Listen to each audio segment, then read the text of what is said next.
Si vous dansez la valse, je nettoierai le salon, rit le millionnaire devant 200 invités. L'employé ravala ses larmes, mais lorsque l'orchestre commença à jouer, elle fit quelque chose qui laissa tout le monde sans voix. Le grand salon impérial de l'hôtel Montaigne resplendissait comme si les étoiles étaient descendues du ciel pour se poser sur chaque lustre de cristal. 200 personnes, vêtues des étoffes les plus fines que l'argent pouvait acheter, occupaient l'espace, leurs rires et leurs conversations se mêlant aux doux murmures d'un orchestre qui accordait ses instruments pour l'événement le plus attendu de l'année, le bal annuel de bienfaisance de la Fondation Montaigne. Manon Dubois marchait dans l'ombre du couloir de service, poussant un chariot rempli de produits de nettoyage. Ses mains, couvertes de gants de travail jaunes, tremblaient légèrement tandis qu'elle observait par l'entrebâillement d'une porte la splendeur qu'elle ne pourrait jamais toucher. Elle avait 24 ans, mais ses yeux portaient le poids de toute une vie de sacrifice. « Dubois, il faut que vous nettoyiez le déversement dans les laits. Tout de suite. » La voix sèche de Corinne Laurent, la superviseure de l'entretien, la tira de sa contemplation. « Oui, madame. » Immédiatement, Manon prit son chariot et se dirigea vers l'endroit indiqué, mais son chemin l'obligea à traverser le bord du salon principal. Elle tenta d'être invisible, comme elle l'était toujours, comme sa grand-mère lui avait appris que les gens comme elle devaient l'être, des ombres utiles que le monde préférait ne pas voir. Mais cette nuit-là, le destin avait d'autres projets. Thierry Montaigne, l'hôte de l'événement et propriétaire du plus grand empire hôtelier du pays, était au centre du salon, entouré d'une suite d'adulateurs. C'était un homme de 52 ans, aux cheveux grisonnants parfaitement coiffés en arrière, et avec ce genre de sourire que seul l'argent hérité et l'arrogance cultivée peuvent sculpter sur un visage. « Cette année, nous ferons don de 3 millions à la Fondation », annonça-t-il d'une voix résonnante, s'assurant que tous l'entendaient. « Parce que nous, ceux qui ont la fortune d'être nés avec des privilèges, devons aider les moins fortunés. » Les rires complaisants de ses invités emplirent l'air. Des coupes de champagne se levèrent pour un toast, et c'est alors qu'une des roues du chariot de Manon se coinça sur le bord du tapis. Le bruit ne fut pas fort, à peine un grincement métallique, mais à cet instant précis, l'orchestre avait cessé de jouer pour préparer le morceau suivant. Le silence amplifia le bruit comme s'il s'agissait d'un coup de tonnerre. 200 têtes se tournèrent vers elle. Manon sentit la couleur quitter son visage. Elle tenta de libérer la roue par des mouvements discrets, mais plus elle tirait, plus elle semblait coincée. La panique commença à grimper dans sa gorge comme du lierre vénéneux. « Qu'avons-nous là ?» La voix de Thierry Montaigne coupa le silence comme un couteau. Le millionnaire s'approcha à pas lents, délibéré, comme un prédateur qui a trouvé une proie facile. Ses invités le suivaient du regard, certains avec curiosité, d'autres avec cette anticipation cruelle de ceux qui aiment assister à l'humiliation d'autrui. « Monsieur Montaigne, je suis désolé. Je voulais juste… » Manon tenta de s'expliquer, mais les mots s'étranglèrent dans sa gorge. « Vous avez juste interrompu l'événement le plus important de l'année. » Thierry la regarda de haut en bas avec un dédain à peine dissimulé. « Savez-vous combien coûte chaque seconde de cette soirée? Avez-vous une idée de qui sont les personnes présentes ce soir? Je suis désolé, monsieur. C'était un accident. »« Un accident ?» répéta Thierry en se tournant vers ses invités avec un sourire moqueur. Mademoiselle du Chariot dit que c'était un accident. Quelques rires nerveux éclatèrent dans le public.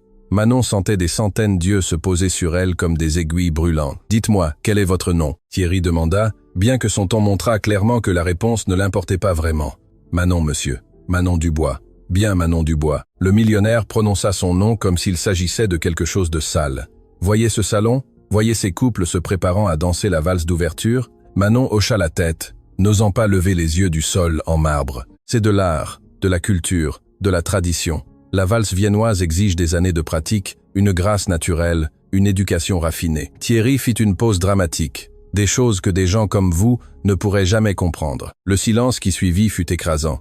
Manon pouvait entendre son propre cœur battre dans ses oreilles, chaque pulsation lui rappelant sa place dans le monde. « Monsieur, s'il vous plaît, » murmura-t-elle. « S'il vous plaît, que voulez-vous » Il se pencha vers elle, son haleine sentant le champagne cher. « Vous voulez danser ?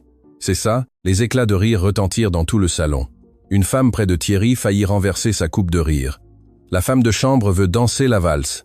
s'exclama quelqu'un du fond. « Qu'elle danse avec sa serpillière ?» ajouta une autre voix. Manon sentit les larmes menacées de s'échapper de ses yeux, mais elle refusa de leur donner cette satisfaction. Elle serra les poings dans ses gants jaunes avec tant de force que ses jointures lui firent mal. Thierry sembla remarquer sa résistance, et quelque chose dans ses yeux brilla d'une malice renouvelée. « Faisons quelque chose d'intéressant », annonça-t-il en levant sa coupe pour capter l'attention de tous. « Cette jeune femme veut clairement faire partie de notre soirée. Pourquoi ne pas lui donner sa chance ?»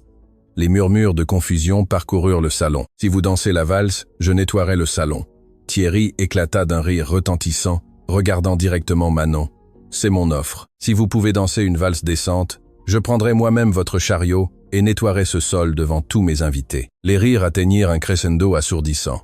Certains invités applaudissaient, d'autres sortaient leur téléphone pour filmer le spectacle. « Allez, ne soyez pas timide », continua Thierry en tendant la main dans une parodie d'invitation. « Montrez-nous ce qu'une femme de chambre sait faire sur une piste de danse. » Manon voulait fuir. Chaque fibre de son être lui criait de courir, de s'échapper de ce cauchemar, de retourner aux ombres où elle appartenait. Mais quelque chose de plus profond, quelque chose qu'elle avait gardé enfoui pendant des années, commença à s'éveiller en elle. Un souvenir, elle avait 7 ans. Elle était debout dans un studio de danse, se regardant dans le miroir avec des yeux remplis de rêves. Sa grand-mère Hélène était assise dans un coin, souriante avec cette fierté silencieuse que seules les grand-mères connaissent. « Tu as le don, ma petite », lui avait dit sa grand-mère cette nuit-là. « La danse est dans ton sang. Ta mère était pareille.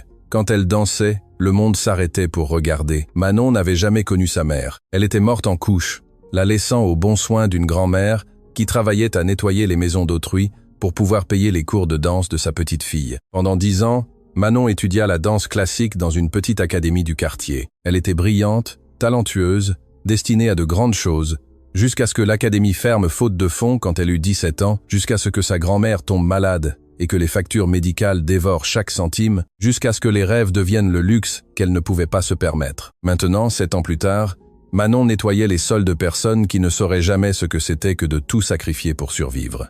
Eh bien, la voix impatiente de Thierry la ramena au présent. « Allez-vous danser ou rester là, immobile comme une statue ?» Manon leva les yeux pour la première fois.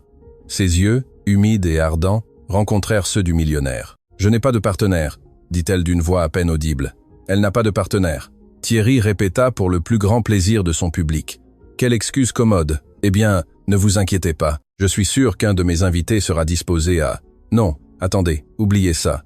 Personne ici ne voudrait... Je danserai avec elle. » La voix surgit du fond du salon et toutes les têtes se tournèrent pour voir qui avait parlé. Un jeune homme d'une trentaine d'années marchait vers le centre du salon.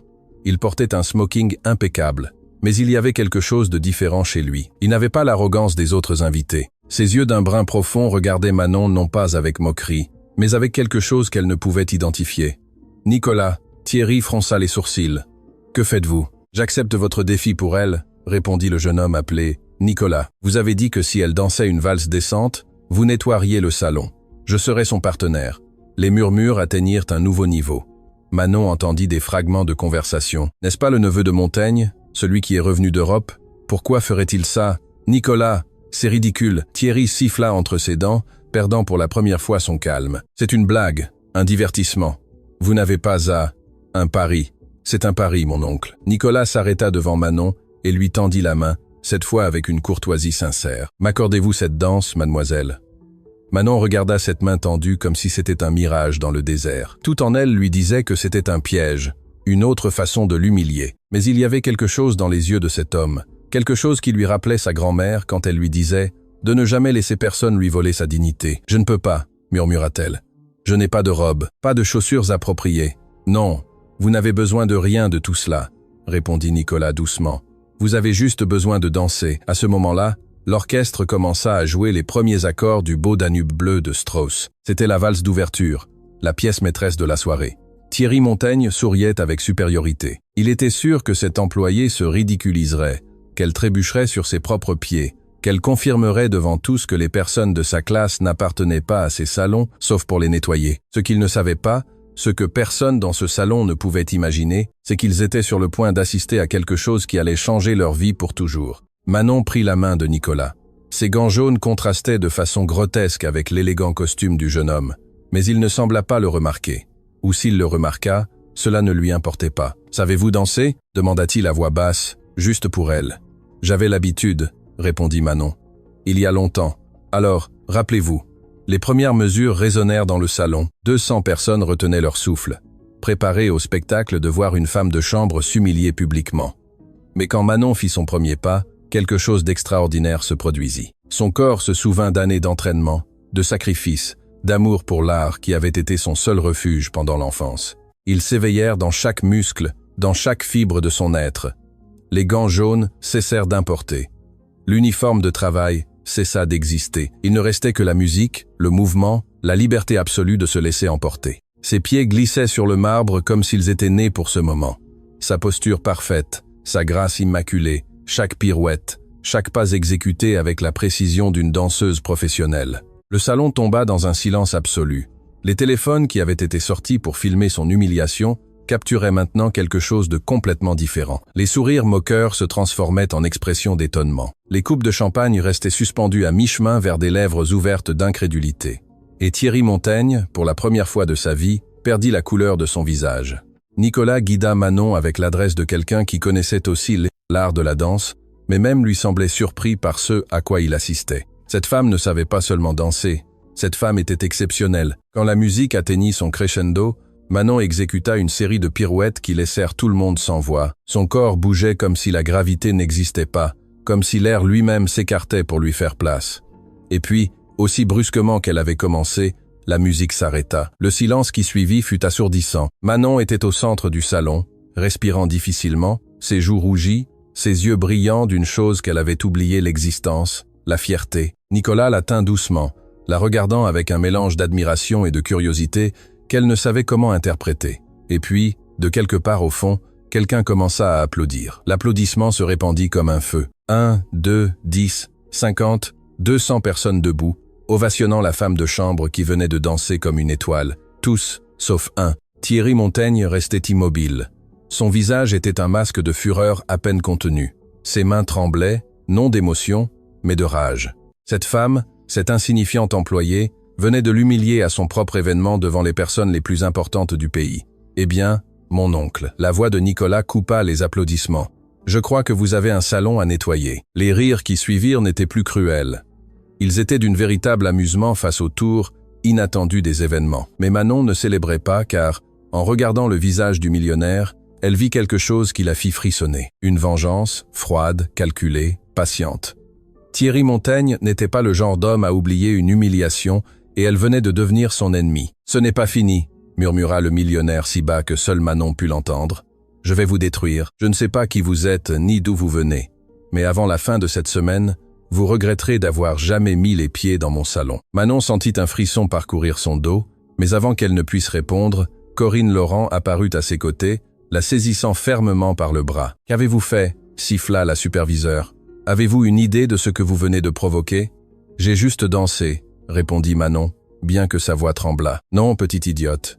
Vous venez de déclarer la guerre à l'un des hommes les plus puissants du pays. » Corinne la regarda avec un mélange de peur et de quelque chose qui aurait pu être du respect. « Et vous n'avez aucune idée de ce dont il est capable. » Alors qu'elle était traînée vers les couloirs de service, Manon jeta un dernier coup d'œil au salon.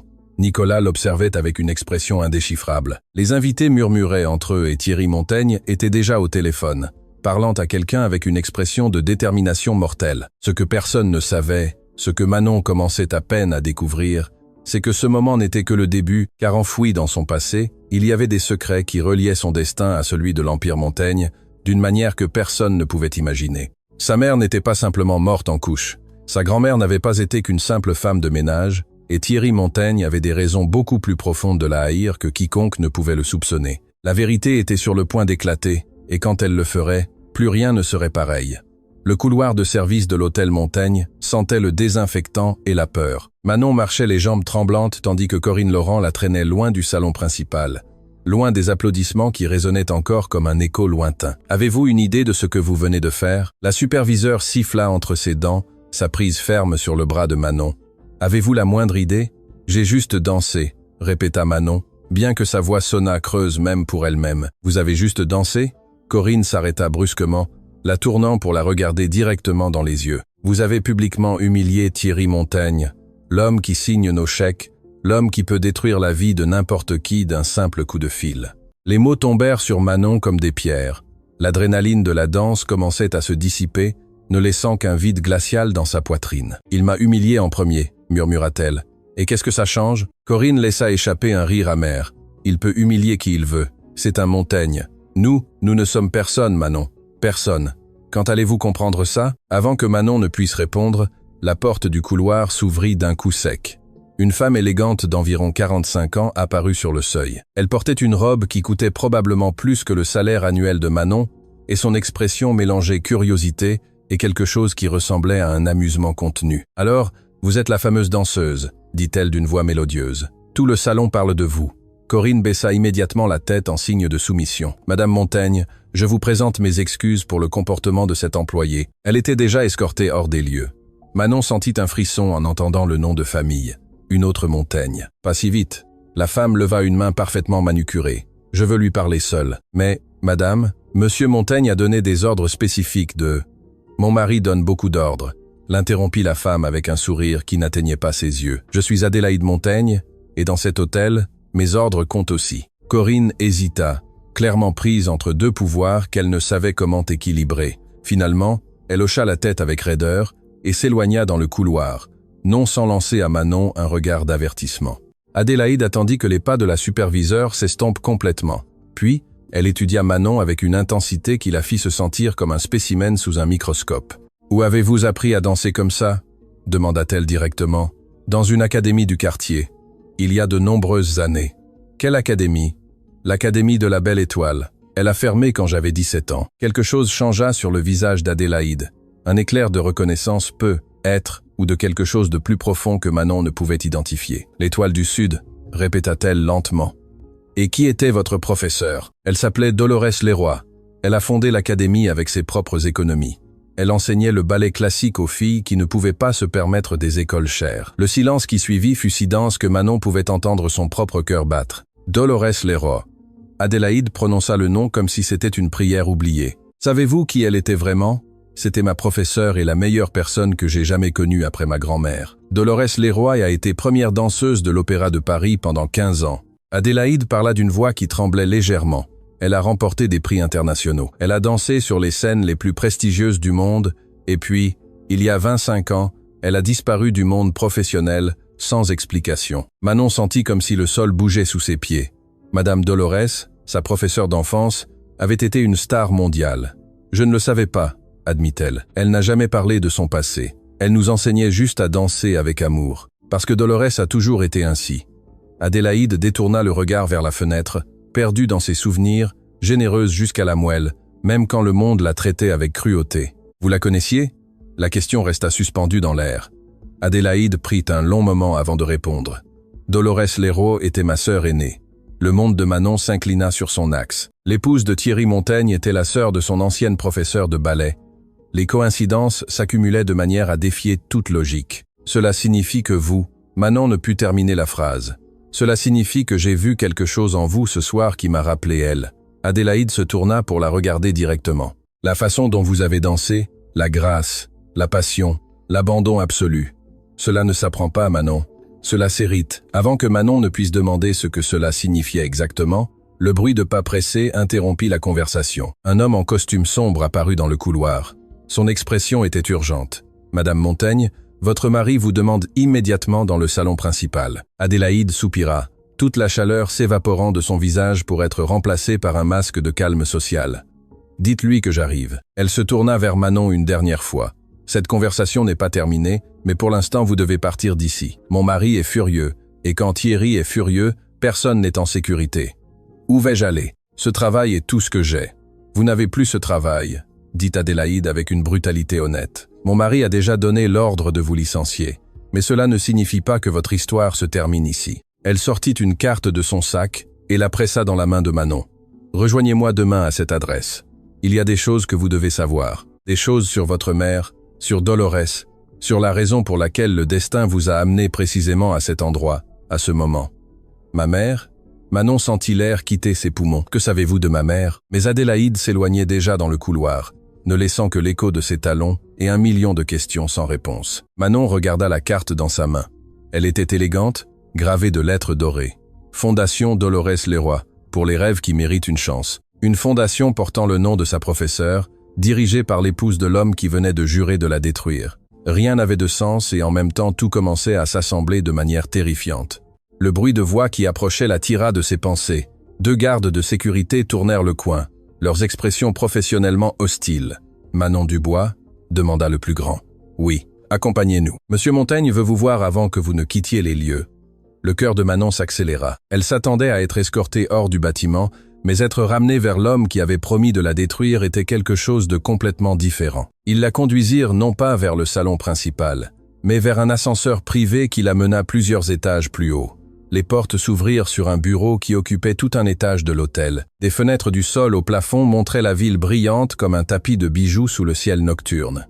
Et au centre de tout ce luxe, Thierry Montaigne attendait, assis derrière un bureau en acajou massif. « Laissez-nous seuls », ordonna-t-il au garde sans lever les yeux des documents qu'il faisait semblant de réviser.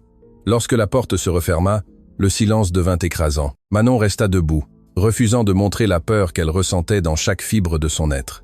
Finalement, Thierry leva les yeux. Ses yeux n'avaient plus la fureur explosive de quelques minutes auparavant. Maintenant, il y avait quelque chose de pire, un calme calculé qui promettait des conséquences soigneusement planifiées. « Asseyez-vous », dit-il en désignant une chaise devant le bureau. « Je préfère rester debout. » Un sourire lent se dessina sur le visage du millionnaire. « Comme vous voulez. Ce sera bref de toute façon. » Il se leva et se dirigea vers le bar, se servant un whisky avec des mouvements délibérés. « Savez-vous ce qu'il y a de plus intéressant ce soir, Manon Dubois ?» Il prononça son nom comme s'il le savourait. « Ce n'est pas que vous ayez bien dansé.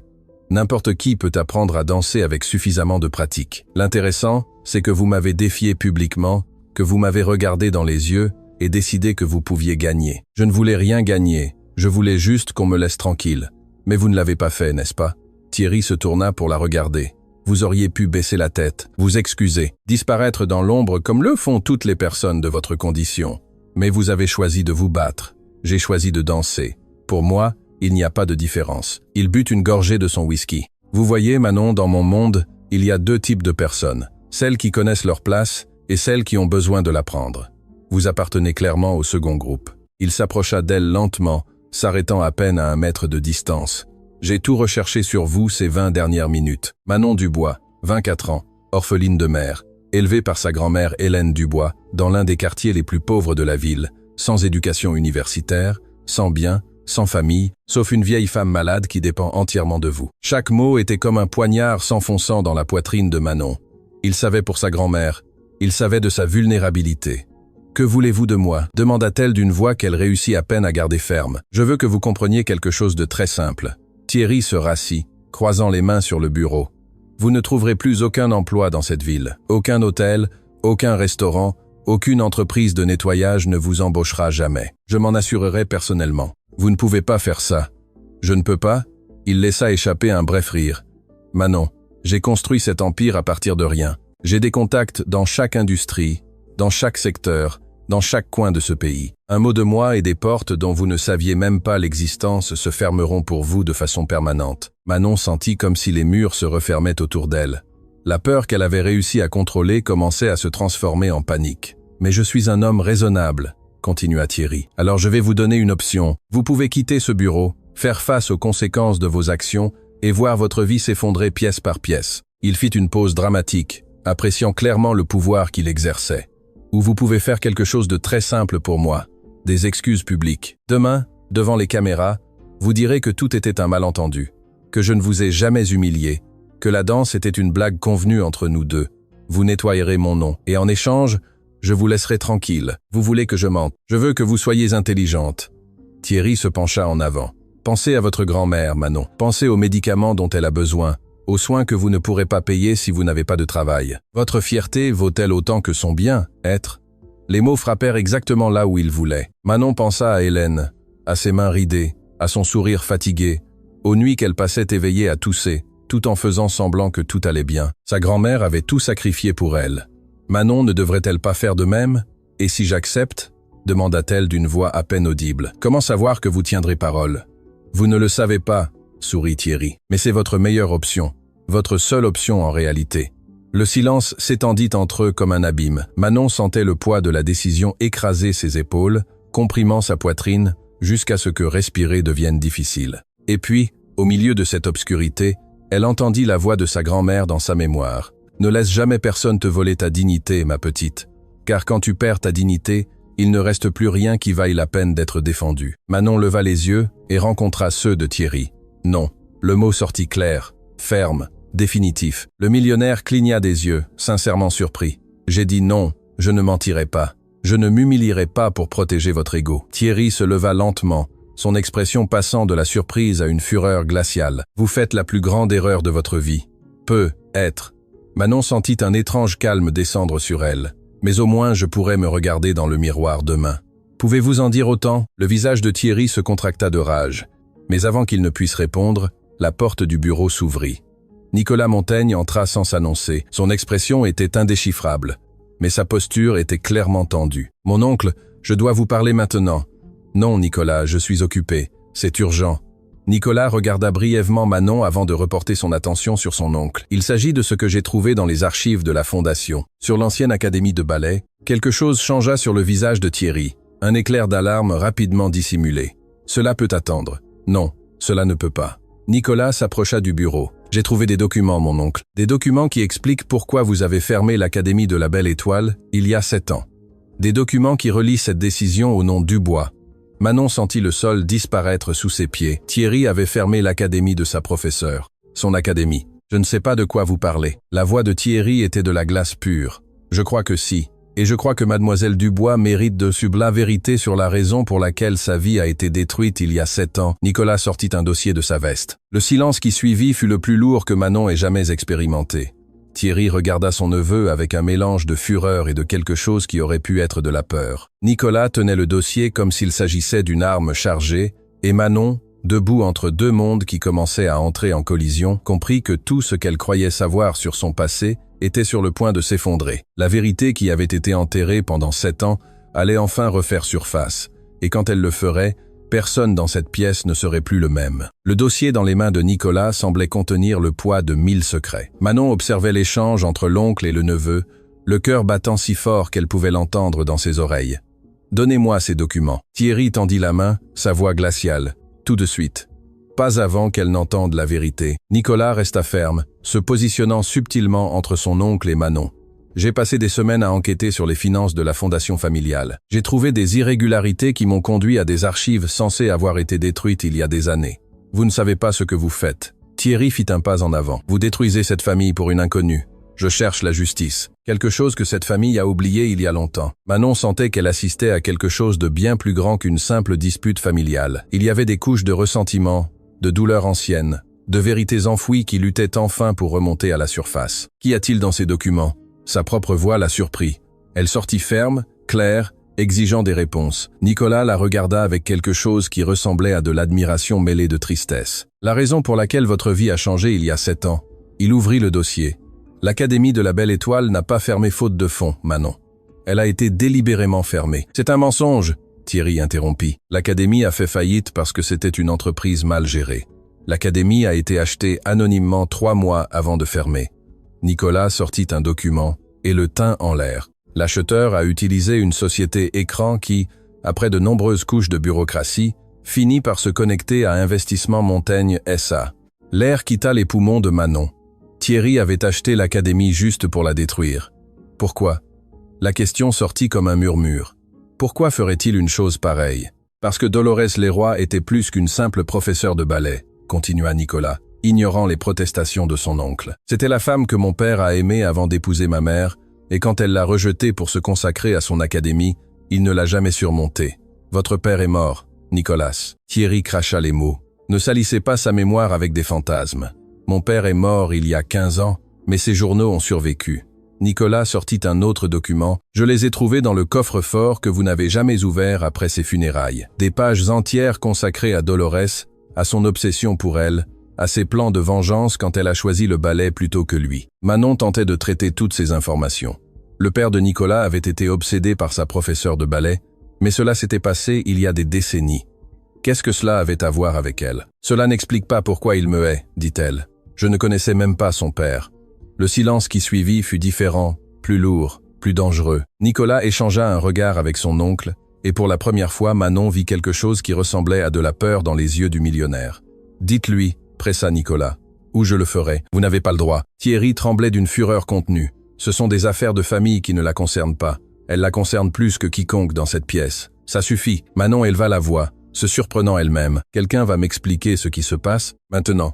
Nicolas respira profondément avant de continuer. Mon père, Auguste Montaigne, a eu une relation avec Dolores Leroy quand ils étaient jeunes. Elle est tombée enceinte. Le monde s'arrêta. Dolores n'a jamais eu d'enfant. Manon secoua la tête. Elle me l'aurait dit. Dolores a eu une fille, parla Nicolas avec douceur. Une fille qui est née en secret et a été confiée à une femme de confiance pour la protéger de la famille Montaigne. Cette femme s'appelait Hélène Dubois. Les genoux de Manon fléchirent.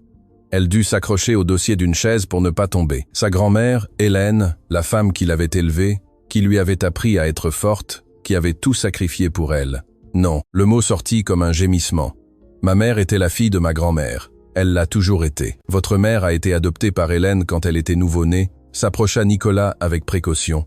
Hélène travaillait pour la famille de Dolores. C'était la seule personne en qui elle avait confiance pour protéger son bébé. Alors, ma mère était... Manon ne put terminer la phrase.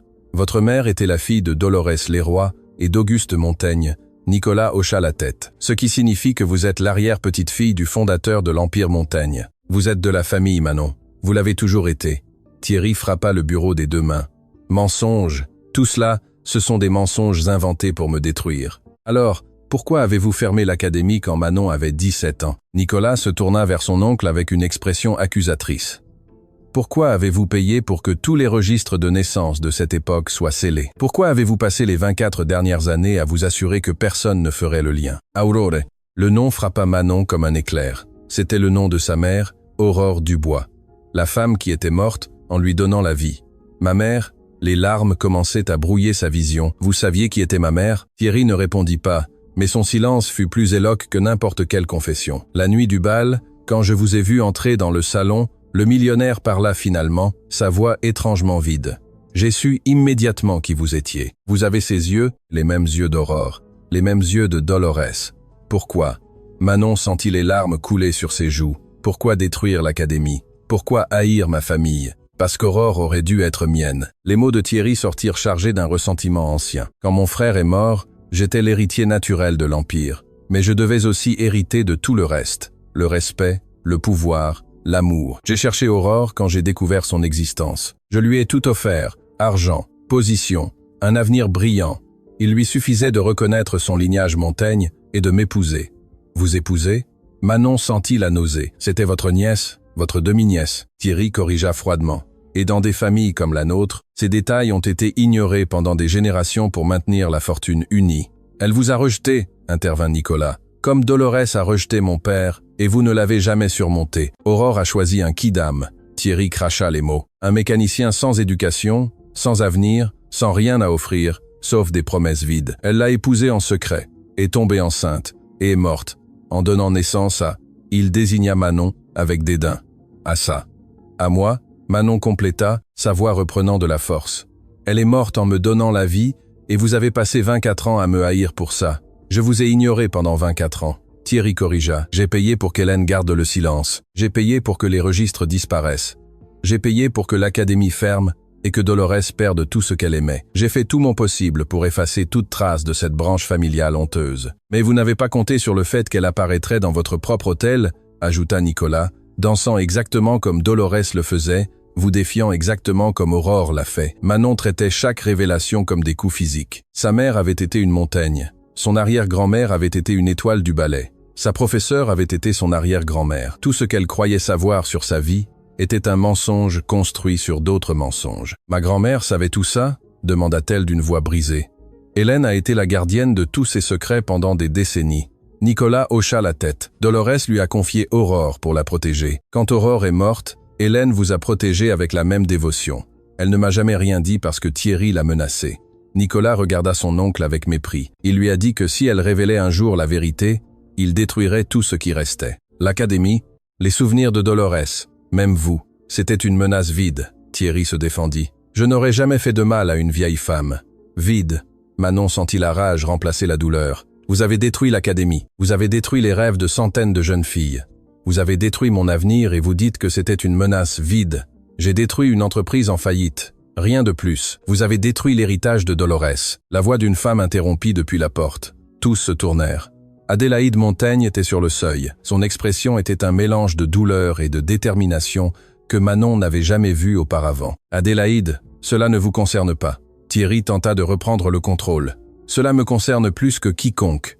Adélaïde entra dans le bureau à pas décidés. Dolores était ma sœur, la seule vraie famille que j'ai eue. Et vous m'avez fait croire pendant des années que son académie avait échoué par mauvaise gestion. Vous ne saviez pas, je ne savais pas pourquoi vous m'avez menti. Adélaïde éleva la voix pour la première fois. Comme vous m'avez menti sur tout pendant 30 ans de mariage, sur Aurore, sur votre obsession de contrôler chaque aspect de cette famille, sur votre besoin pathologique de détruire tout ce que vous ne pouvez pas posséder. Adélaïde, calmez-vous. Non. Son épouse le regarda avec des yeux brillants de larmes contenues. Je ne me calmerai pas. Pendant des années, je me suis demandé pourquoi ma sœur s'était éloignée de moi avant de mourir, pourquoi elle avait cessé de m'appeler, de m'écrire, de me faire confiance. Maintenant je comprends. Elle avait peur que vous découvriez où se trouvait sa petite fille. Elle se tourna vers Manon, et son expression s'adoucit. Votre arrière-grand-mère Dolores est morte il y a 3 ans. Ses derniers mots ont été pour vous. Elle m'a demandé de vous trouver, de vous dire la vérité, de vous rendre ce qui vous appartient. Mais je ne savais pas qui vous étiez, je ne savais pas où vous cherchez. Dolores savait pour moi, Manon pouvait à peine parler. Elle a toujours su. Hélène lui envoyait des photos de vous chaque année. Dolores les gardait dans un album qu'elle a caché jusqu'à la fin. Adélaïde sortit un petit livre de son sac. Cet album me l'a été donné avant de mourir. Regardez la dernière page. Avec des mains tremblantes, Manon ouvrit l'album. Des pages remplies de photos d'elle bébé, enfant, adolescente dansant à l'académie. Et sur la dernière page, une lettre écrite d'une écriture tremblante. À ma chère arrière petite fille Manon. Si vous lisez ceci, cela signifie que la vérité vous a enfin trouvé. Je regrette de ne pas avoir pu vous connaître en personne, vous embrasser, vous apprendre tout ce que je sais, mais je vous ai observé grandir de loin et chaque fois que vous dansiez, je voyais votre mère en vous, je me voyais en vous. Vous êtes une montagne par le sang, mais vous êtes une Leroy par l'esprit. Ne laissez jamais personne vous enlever cela. Ne laissez jamais l'argent ou le pouvoir définir votre valeur. La danse vaut plus que n'importe quelle fortune. J'espère que vous enseignerez la même chose au monde. Avec tout mon amour éternel, votre arrière-grand-mère Dolores. Les larmes coulaient librement sur le visage de Manon. Toute une vie de questions, de vide, de se sentir incomplète. Elle avait enfin des réponses. Cela ne change rien. Thierry interrompit le moment. Il n'y a pas de preuves légales, pas de documents officiels. C'est la parole d'une vieille femme morte contre la mienne. Vous vous trompez. Nicolas sourit pour la première fois. Dolores a laissé plus que des lettres et des photographies. Elle a laissé un testament qui nomme son unique arrière-petite-fille, Manon Dubois, comme héritière universelle de tous ses biens, y compris les 40% des actions originales des entreprises Montaigne que mon grand-père a donné à Dolores en compensation de l'abandon de mon père. Le visage de Thierry perdit toute couleur. C'est impossible. Ces actions ont été annulées il y a des décennies. Elles ont été cachées, pas annulées. Nicolas sortit un autre document. Et maintenant que Manon est majeure et que la vérité a éclaté, ces actions sont légalement siennes. Manon regardait les documents sans comprendre complètement leur signification. Action, héritage. Il y a 1 heure, elle était une femme de chambre. Maintenant, elle était apparemment l'héritière d'une fortune. « Je ne veux pas de leur argent », dit-elle finalement. « Je ne veux rien de cette famille. Ce n'est pas leur argent », Adélaïde parla doucement. « C'est l'héritage de Dolores. Votre héritage, ce qu'elle voulait que vous ayez pour construire votre propre avenir. Et il y a autre chose. » ajouta Nicolas. Parmi les biens de Dolores se trouve le terrain où se trouvait l'Académie de la Belle Étoile. Légalement, il ne lui a jamais cessé d'appartenir. La vente que Thierry a orchestrée était frauduleuse. Manon sentit quelque chose de nouveau naître dans sa poitrine. Ce n'était ni de la rage ni de la douleur, c'était de l'espoir. La possibilité de reconstruire quelque chose qui avait été détruit injustement. « Pourrais-je rouvrir l'Académie » demanda-t-elle d'une voix tremblante. « Vous pourriez faire bien plus que cela. » Adélaïde prit ses mains. Vous pourriez réaliser le rêve de Dolores. Créer un endroit où des jeunes filles comme vous, sans ressources, mais avec un talent infini, peuvent apprendre à danser, où les rêves ne meurent pas faute d'argent. Pour la première fois de cette nuit interminable, Manon sourit, mais Thierry Montaigne n'avait pas fini. Son expression s'était transformée en quelque chose de sombre, de calculateur, de dangereux. « Ce n'est pas fini, dit-il d'une voix qui promettait la destruction. Je vais contester chaque document, chaque clause, chaque centime, et quand j'aurai fini, il ne restera plus rien de ce soi-disant héritage. Alors, préparez-vous pour le combat de votre vie. » Manon leva les yeux et fit face à l'homme qui avait tant détruit. « Parce que je ne suis plus la petite fille effrayée qui nettoyait vos sols. Je suis l'arrière-petite-fille de Dolores Leroy, et je vais récupérer tout ce que vous nous avez volé. » Le défi resta suspendu dans l'air comme une déclaration de guerre. Et quelque part dans la ville, une vieille femme appelée Hélène se réveilla d'un sommeil agité, sentant que le moment qu'elle avait craint et attendu pendant 24 ans était enfin arrivé. La vérité était libre. Maintenant commençait la vraie bataille. L'horloge marquait 3 heures du matin lorsque Manon arriva enfin au petit appartement qu'elle partageait avec sa grand-mère en périphérie de la ville. Ses jambes tremblaient d'épuisement, mais son esprit ne pouvait s'arrêter. Chaque révélation de cette nuit tournait dans sa tête comme un tourbillon imparable. La lumière de la cuisine était allumée. Manon sentit un nœud se former dans son estomac. Sa grand-mère ne restait jamais éveillée si tard. Ses médicaments la faisaient dormir profondément dès 20 et 1 heure. Elle poussa la porte avec précaution et trouva Hélène assise à la table de la cuisine, une vieille boîte en bois devant elle. Ses mains ridées reposaient sur le couvercle, comme si elle avait attendu ce moment pendant des décennies. « Grand-mère, que fais-tu éveillée ?» Manon s'approcha, inquiète. « Tu devrais te reposer.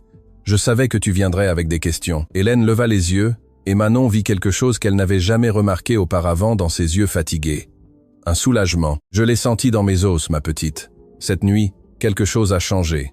Grand-mère, j'ai besoin que tu me dises la vérité. » Manon s'assit en face d'elle. « Tout ce que tu m'as caché pendant 24 ans. » Hélène hocha la tête lentement, comme si un poids invisible était enfin levé de ses épaules. « Je savais que ce jour arriverait. » Elle ouvrit la boîte en bois avec des doigts tremblants. « J'ai prié pendant des années pour avoir la force de te le raconter moi-même, avant que d'autres ne le fassent avec leurs propres versions empoisonnées. » Dans la boîte, il y avait des photographies jaunies, des lettres attachées avec des rubans usés et un petit médaillon en argent que Manon n'avait jamais vu. « Qu'est-ce que tout cela ? L'histoire de ta vraie famille. » Hélène prit une photographie et la lui tendit. « C'est Dolores Leroy. Elle avait 19 ans quand je l'ai rencontrée. Je travaillais comme employé chez ses parents. » Manon observa l'image. Une jeune femme magnifique, aux yeux brillants de vie et un sourire qui promettait des conquêtes. Il y avait quelque chose de familier dans ce visage, quelque chose qu'elle voyait chaque matin en se regardant dans le miroir. C'était la danseuse la plus talentueuse que le pays ait jamais vue, continua Hélène. Mais c'était aussi la femme la plus triste, parce qu'elle aimait un homme qui ne pouvait pas l'aimer en retour, Auguste Montaigne. Alors vous le saviez déjà. Hélène soupira. Oui. Auguste était le fils aîné de la famille la plus puissante de la région. Beau, charismatique, héritier d'une immense fortune. Dolores est tombée amoureuse de lui quand ils avaient tous les deux 17 ans.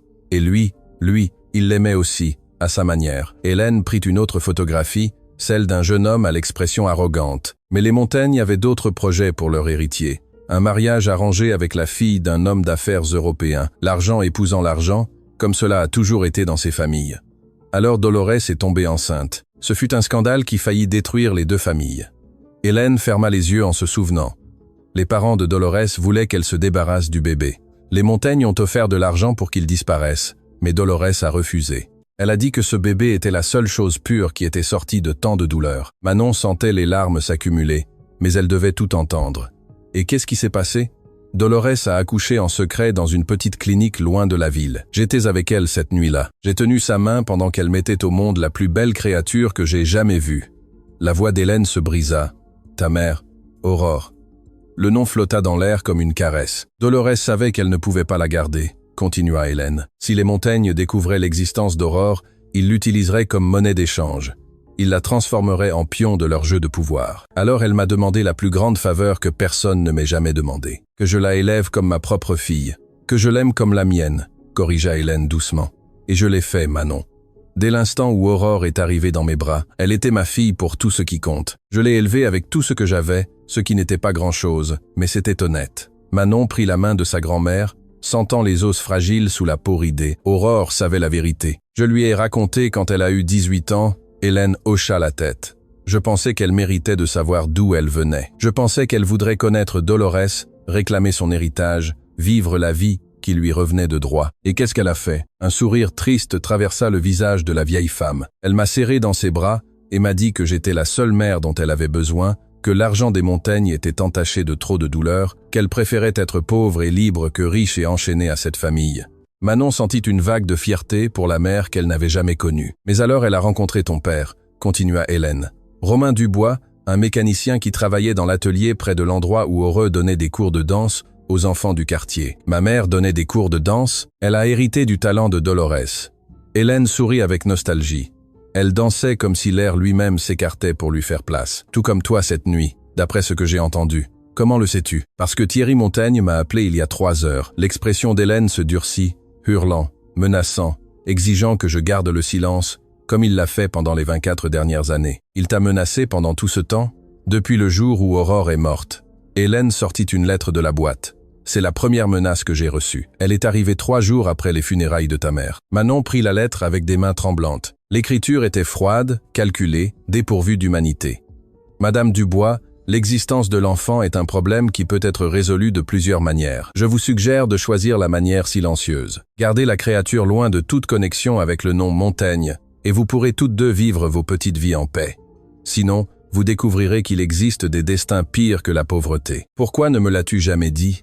Manon sentit la rage se mêler à la douleur. « Pourquoi m'as-tu laissé croire que nous étions simplement pauvres, que nous n'avions personne? Parce que je te protégeais. » Les larmes coulèrent finalement sur les joues ridées d'Hélène.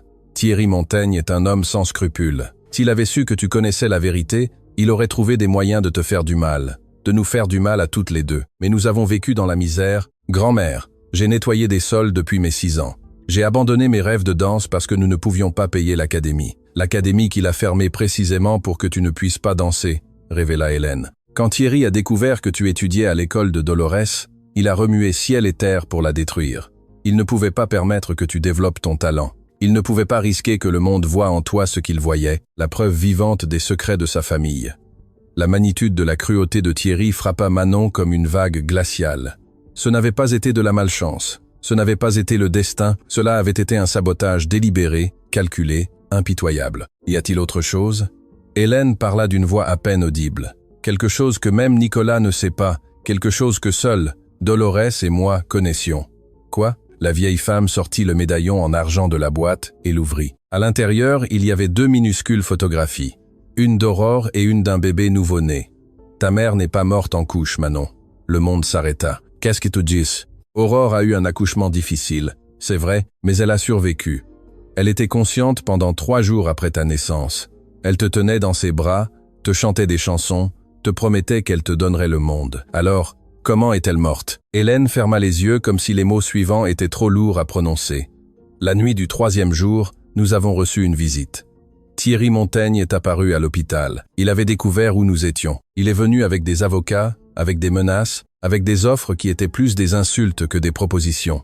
Que voulait-il? Toi. Hélène ouvrit les yeux, et il contenait une douleur que 24 ans n'avaient pas réussi à éteindre. Il voulait t'emmener. Il disait que, comme Aurore refusait de l'épouser, au moins l'enfant devait être élevé comme une Montaigne. Il voulait t'arracher des bras de ta mère et te transformer en son héritière, en sa possession. Et ma mère, Aurore a refusé. Elle lui a crié qu'elle ne permettrait jamais qu'un monstre comme lui touche sa fille. Elle lui a dit des vérités que personne n'avait osé lui dire auparavant, et Thierry, Hélène s'arrêta, incapable de continuer. Grand-mère, qu'a fait Thierry? Il l'a menacée directement. Il lui a dit que si elle ne coopérait pas, il s'assurerait que ni elle ni sa fille n'auraient d'avenir. Aurore a été tellement bouleversée que sa tension a grimpé en flèche. Les médecins ont essayé de la stabiliser, mais le mal était fait. Es-tu en train de dire qu'il a causé sa mort? Je dis que ta mère se remettait jusqu'à ce qu'il apparaisse. Hélène parla fermement. Je dis que le stress de cette confrontation a provoqué des complications que les médecins n'ont pas pu contrôler. Je dis qu'Aurore est morte cette nuit-là, en murmurant ton nom, en me demandant de te protéger des montagnes à tout prix. Manon ne pouvait pas respirer, ne pouvait pas penser, ne pouvait pas accepter que l'homme qui l'avait humilié cette nuit était le même qui avait provoqué la mort de sa mère. Pourquoi ne l'as-tu jamais dénoncé? Dénoncé un Montaigne? Hélène laissa échapper un rire amer. Avec quelle preuve? Avec quel argent pour des avocats? Thierry s'est assuré que les dossiers médicaux disaient exactement ce qu'il voulait qu'ils disent. Complications postpartum, rien de plus. Mais maintenant il y a des témoins, maintenant il y a des documents, maintenant il y a l'espoir. Hélène prit les mains de sa petite fille. Quand Dolores a su ce que Thierry avait fait, elle a juré qu'un jour la vérité éclaterait. Elle a passé ces dernières années à recueillir des preuves, à conserver des documents, à préparer un dossier qui pourrait détruire l'homme qui a détruit sa famille. Le testament. Le testament n'est que le début. Hélène sortit une épaisse enveloppe du fond de la boîte. C'est ce que Dolores m'a envoyé 1 semaine avant de mourir. Elle m'a demandé de te le remettre quand tu serais prête, quand tu serais assez forte pour te battre. Manon ouvrit l'enveloppe avec des mains qui ne cessaient de trembler. À l'intérieur, il y avait des documents juridiques, des déclarations sous serme, des dossiers médicaux originaux qui contredisaient la version officielle, des témoignages d'infirmières qui avaient assisté à la confrontation à l'hôpital. Dolores a engagé des enquêteurs privés pendant des années, expliqua Hélène. Elle a réuni tout le nécessaire pour prouver ce que Thierry a fait, mais elle savait que tant qu'elle vivrait, il trouverait des moyens de la faire taire. C'est pourquoi elle t'a tout laissé. À toi, parce que tu es la seule qui puisse terminer ce qu'elle a commencé. Tu es l'héritière légitime.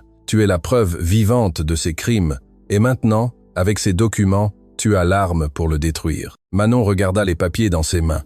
Ce n'étaient pas seulement des documents juridiques, c'était 24 ans d'injustice attendant d'être corrigés. C'était la voix de sa mère réclamant justice d'outre-tombe. C'était l'héritage d'une arrière-grand-mère qui n'a jamais cessé de lutter. Y a-t-il autre chose que tu dois savoir? Hélène parla avec urgence. Thierry n'est pas le seul ennemi.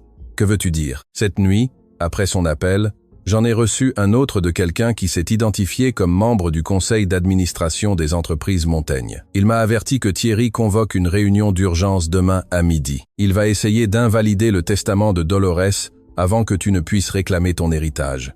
Il peut faire ça, il peut essayer. Il a des avocats, il a des influences, il a des décennies de pratique à manipuler le système. Hélène serra les mains de sa petite fille. Mais tu as quelque chose qu'il n'aura jamais, la vérité, et des gens prêts à se battre pour elle, comme si c'était un signal. Le téléphone de Manon vibra. C'était un message de Nicolas. Mon oncle déplace ses pions. Réunion d'urgence demain au siège social. Adélaïde et moi serons de votre côté. Vous n'êtes pas seul là. Dedans, la bataille ne fait que commencer. Manon regarda sa grand-mère, puis les documents, puis le message sur son téléphone. Il y a 12 heures, elle était une femme de chambre invisible. Maintenant, elle était une héritière avec des ennemis puissants et des alliés inattendus. Qu'est-ce que tu vas faire? Demanda Hélène doucement. Manon se leva, serrant les documents contre sa poitrine comme un bouclier. Je vais faire exactement ce que ma mère aurait fait, ce dont mon arrière-grand-mère a toujours rêvé. Je vais entrer dans cette réunion demain et je vais réclamer ce qui est à moi. Non pas pour l'argent, non pas pour le pouvoir, mais parce que c'est la bonne chose à faire. Et si Thierry riposte, alors il découvrira que nous, les femmes du bois, ne nous rendons pas. Manon sentit une nouvelle force grandir en elle. Ma mère ne s'est pas rendue. Mon arrière-grand-mère ne s'est pas rendue. Tu ne t'es pas rendue pendant 24 ans. Et je ne me rendrai pas non plus maintenant. Hélène sourit pour la première fois de cette longue nuit. Ta mère serait si fière de toi. Je sais, grand-mère. Manon se pencha pour embrasser la femme qui avait tout sacrifié pour la protéger.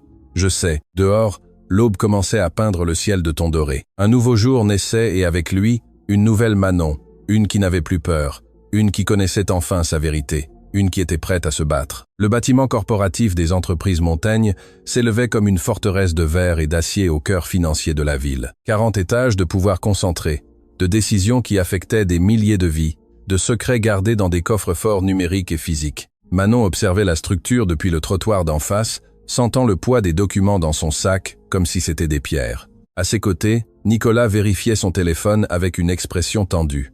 La réunion commencera dans 30 minutes. Dit-il sans lever les yeux. Mon oncle a convoqué tous les membres du conseil d'administration. 12 personnes qui contrôlent le destin de cet empire. Combien seront de notre côté? Honnêtement, je ne sais pas. Nicolas la regarda finalement. Adélaïde a de l'influence sur 3 d'entre eux. J'ai une relation avec 2 autres. Mais Thierry a construit des loyautés pendant des décennies. Certains lui doivent des faveurs, d'autres le craignent. Et vous? Demanda Manon. Pourquoi faites-vous cela? C'est votre famille, votre héritage. Tout ce que vous connaissez. Nicolas resta silencieux un instant, son regard perdu quelque part à l'horizon.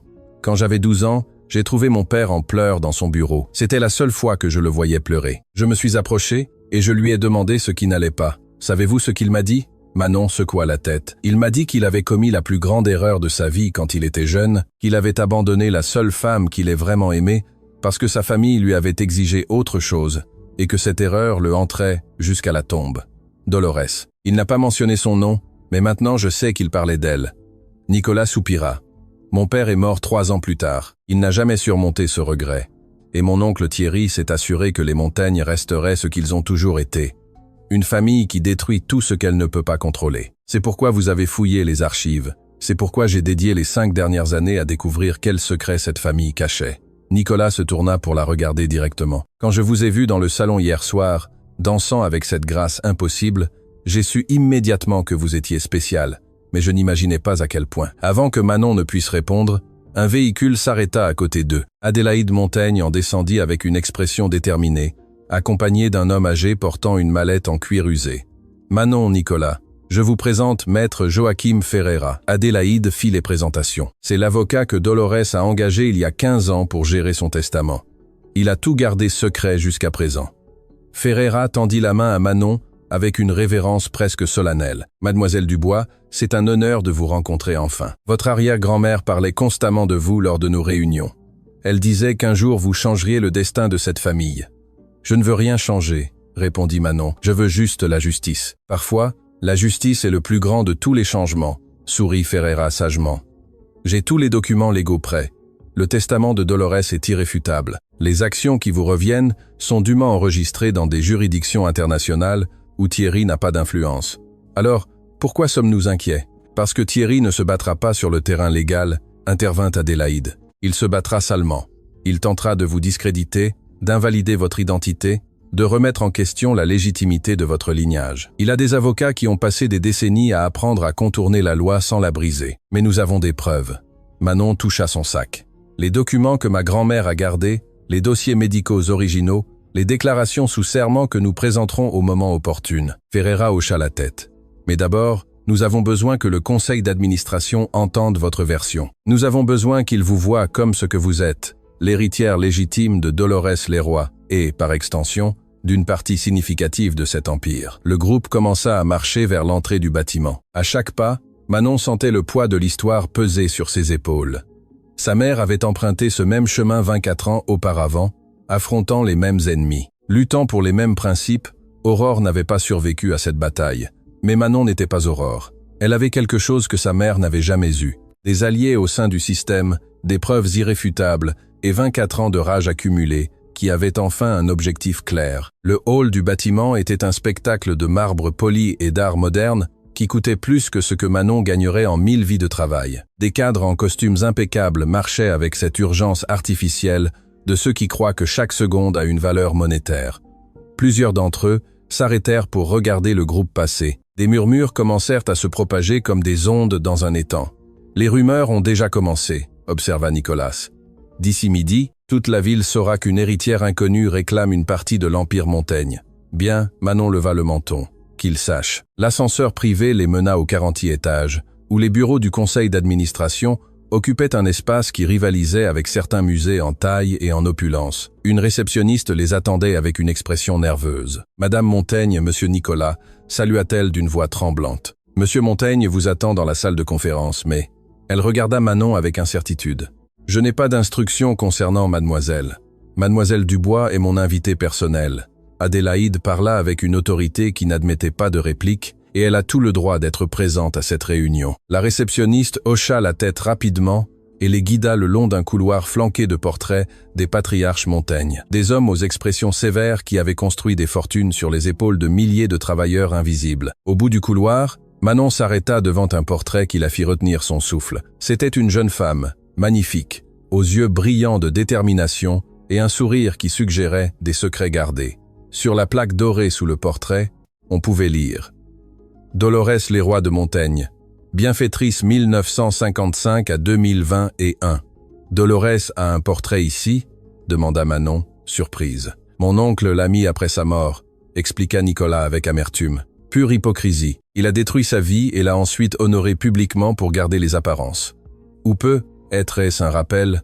ajouta Adélaïde doucement, « un rappel de la femme qu'il n'a jamais pu dominer, qui n'a jamais cédé à sa cruauté, qui est morte plus libre qu'il ne le sera jamais. » Manon toucha doucement le cadre du portrait. Pour la première fois, elle voyait le visage complet de son arrière-grand-mère, et dans ses yeux peints à l'huile, elle trouva le même feu qui brûlait dans sa propre poitrine. « Allons-y, dit-elle. Il est temps de finir ce qu'elle a commencé. » Les portes de la salle de conférence s'ouvrirent, révélant un espace dominé par une table ovale en acajou qui devait avoir au moins 50 ans. 12 chaises en cuir entouraient la table, 11 d'entre elles occupées par des hommes et des femmes qui irradiaient le pouvoir et l'inconfort à parts égales. Et au bout, Thierry Montaigne attendait avec l'expression d'un prédateur acculé. « Tiens, tiens !»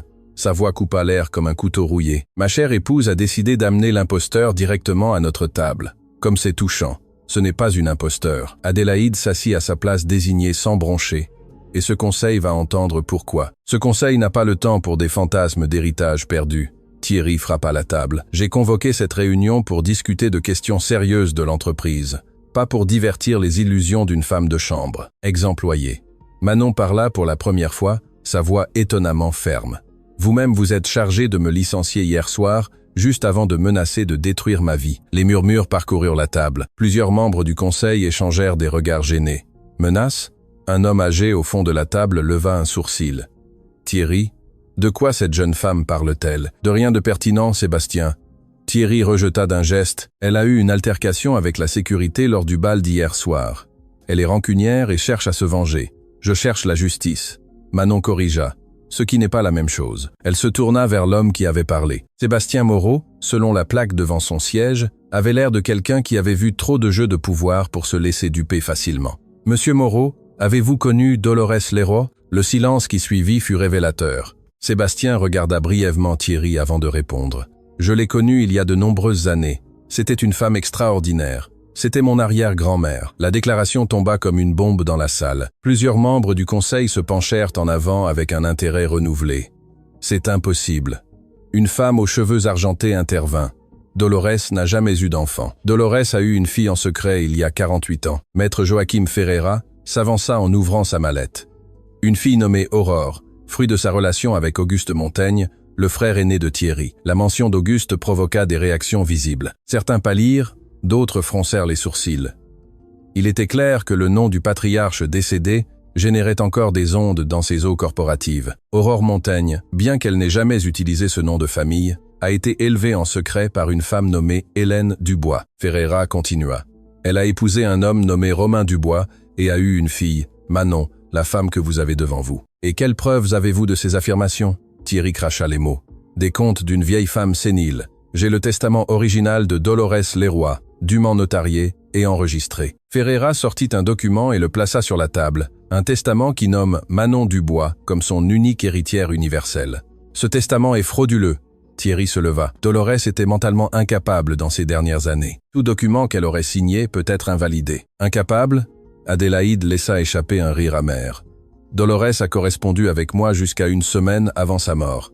Elle était plus lucide que jamais. De plus, ajouta Ferreira, j'ai des certifications médicales de 3 psychiatres indépendants qui ont évalué Dolores pendant les 5 dernières années de sa vie. Tous s'accordent à dire qu'elle était en pleine possession de ses facultés mentales. Thierry serrait les poings avec tant de force que ses jointures devenaient pâles. Le piège qu'il avait préparé pendant des décennies s'effondrait sous ses yeux. Même si tout cela était vrai, intervint un autre membre du conseil, une femme nommée Régine Thor. Quelle pertinence cela a-t-il pour cette entreprise? Le testament de Dolores est une affaire personnelle, pas corporative. Cela a toute la pertinence.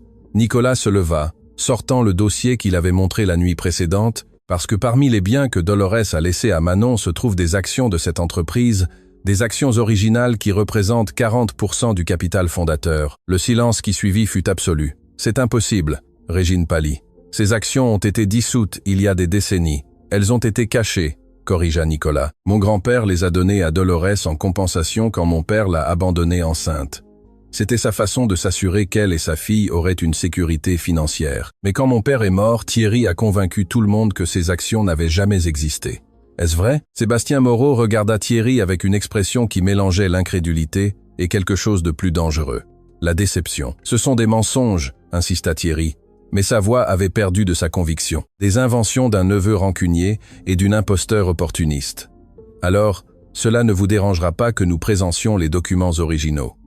Ferreira sortit une autre liasse de papier. Certificat d'action signé par le fondateur lui-même, Octave Montaigne, daté d'il y a 48 ans, enregistré dans des banques suisses où Thierry n'a pas de juridiction. Les documents passèrent de main en main autour de la table, avec chaque membre qui les examinait. La position de Thierry s'affaiblissait davantage. « Y a-t-il autre chose ?» Manon parla, sentant que c'était le moment de révéler la carte la plus puissante, quelque chose qui va au-delà des actions et des héritages. Elle sortit de son sac les documents que sa grand-mère lui avait remis la nuit précédente, les dossiers médicaux, les déclarations sous serment, la preuve de ce qui s'était réellement passé la nuit où Aurore était morte. « Ma mère, Aurore Dubois, n'est pas morte de complications postpartum. » Sa voix tremblait, mais ne se brisait pas. Elle est morte 3 jours après avoir accouché, après une confrontation avec Thierry Montaigne à l'hôpital où elle se remettait. Mensonge. Thierry frappa la table. Mensonge absolu. J'ai des déclarations de 2 infirmières qui étaient présentes cette nuit-là, continua Manon. Des infirmières qui ont vu Thierry Montaigne entrer dans la chambre de ma mère exigeant qu'elle lui remette son bébé, qui ont entendu les cris, qui ont été témoins de l'effondrement de ma mère après cette confrontation. Ces infirmières peuvent dire ce qu'elles veulent pour de l'argent. Thierry se défendit. Mais une sueur visible commençait à perler sur son front. L'une d'elles est morte il y a 5 ans, Manon admit. Mais l'autre est vivante et est prête à témoigner publiquement de ce qu'elle a vu cette nuit-là. Qui? La question sortit de plusieurs lèvres simultanément. Son nom est Carla Moreau. Manon regarda directement Thierry. Elle vit actuellement à l'étranger, où vous ne pouvez pas l'atteindre. Dolores l'a aidé à s'échapper il y a 15 ans quand vous avez commencé à poser des questions gênantes sur les témoins du passé. Thierry s'effondra dans sa chaise, toute prétention de contrôle l'abandonnant. Pour la première fois, les membres du conseil le voyaient comme ce qu'il était vraiment, un homme désespéré dont les mensonges le rattrapaient enfin. Ceci exige une enquête complète. Sébastien Moreau parla avec autorité. Je propose de suspendre Thierry Montaigne de toutes ses fonctions exécutives jusqu'à ce que ses accusations soient dûment étudiées. Vous ne pouvez pas faire ça, Thierry rugit. Cette entreprise est la mienne. Cette entreprise appartient à ses actionnaires, Régine Thor répondit froidement. Et si ce que cette jeune femme dit est vrai, vous avez menti à ce conseil pendant des décennies. Secondé, ajouta un autre membre, troisième, un par un.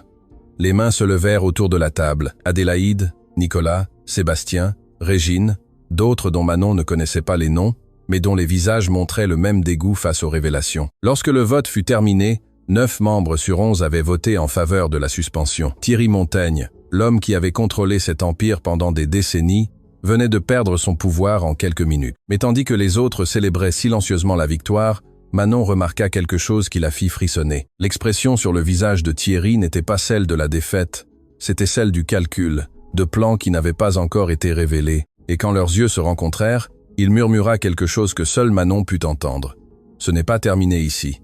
Il y a des secrets que même Dolores ne connaissait pas. Des secrets sur votre père, sur la façon dont il est réellement mort. Demandez à votre grand-mère ce qui est arrivé à Romain Dubois. Demandez-lui pourquoi elle ne vous a jamais parlé de lui. Avant que Manon ne puisse répondre, les gardes de sécurité escortèrent Thierry hors de la salle. Mais ces mots restèrent, empoisonnant l'air de victoire avec de nouvelles questions. Son père, Romain Dubois, l'homme dont sa grand-mère ne parlait jamais, l'homme dont Manon avait appris à ne pas remettre en question l'existence, quels autres secrets lui avait-il cachés? Et, le plus troublant, pourquoi Thierry souriait-il en étant emmené de la salle, comme s'il savait quelque chose qui changerait tout? La bataille du jour était terminée, mais la guerre ne faisait que commencer. Les mots de Thierry continuaient de résonner dans l'esprit de Manon, tandis que l'ascenseur descendait les 40 étages du bâtiment corporatif. Demandez à votre grand-mère ce qui est arrivé à Romain Dubois. Demandez-lui pourquoi elle ne vous a jamais parlé de lui. Son père, l'homme qui n'existait que sur une photographie usée que sa grand-mère gardait au fond d'un tiroir. L'homme dont le nom Hélène prononçait avec un mélange de douleur et de quelque chose d'autre que Manon n'avait jamais réussi à identifier. Ça va? La voix de Nicolas interrompit ses pensées.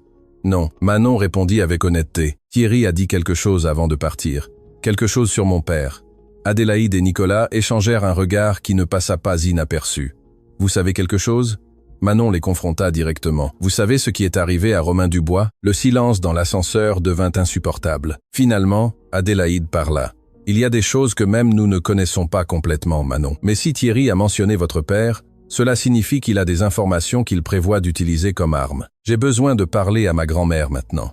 Le trajet de retour à l'appartement fut le plus long de sa vie. Chaque feu de signalisation, chaque virage, chaque seconde s'étirait comme si le temps lui-même voulait la torturer. Lorsqu'elle arriva enfin, Manon courut pratiquement vers la porte. Hélène était assise exactement là où elle l'avait laissée ce matin-là, comme si elle n'avait pas bougé depuis des heures. La boîte en bois était toujours ouverte devant elle, mais il y avait maintenant un autre objet sur la table, une enveloppe jaunie que Manon n'avait jamais vue. Je savais que tu reviendrais avec plus de questions. Hélène parla sans lever les yeux. Je les ai vus dans tes yeux quand tu es parti ce matin, mais j'espérais avoir plus de temps. Grand-mère, qu'est-il arrivé à mon père? La vieille femme ferma les yeux comme si la question était un coup physique. Romain, murmura-t-elle le nom comme une prière. Mon cher Romain. Ton cher? Manon s'assit en face d'elle. Tu ne parles presque jamais de lui. En 24 ans, tu ne m'as montré qu'une seule photographie. J'ai toujours pensé que c'était parce que ça te causait de la douleur de t'en souvenir. Ça me cause de la douleur parce que sa mort a été de ma faute. Les mots tombèrent comme des pierres dans un lac calme, créant des ondes qui menaçaient de tout noyer. De quoi parles-tu? Hélène ouvrit finalement les yeux. Ils étaient remplis de larmes qui semblaient avoir attendu des décennies pour être versées. Romain Dubois n'était pas seulement le mari d'Aurore. C'était mon fils, Manon, mon unique fils biologique. Le monde s'arrêta. Manon sentit le sol disparaître sous ses pieds, que la réalité elle-même se fragmentait en 1000 morceaux impossibles à reconstruire. Ce n'est pas possible.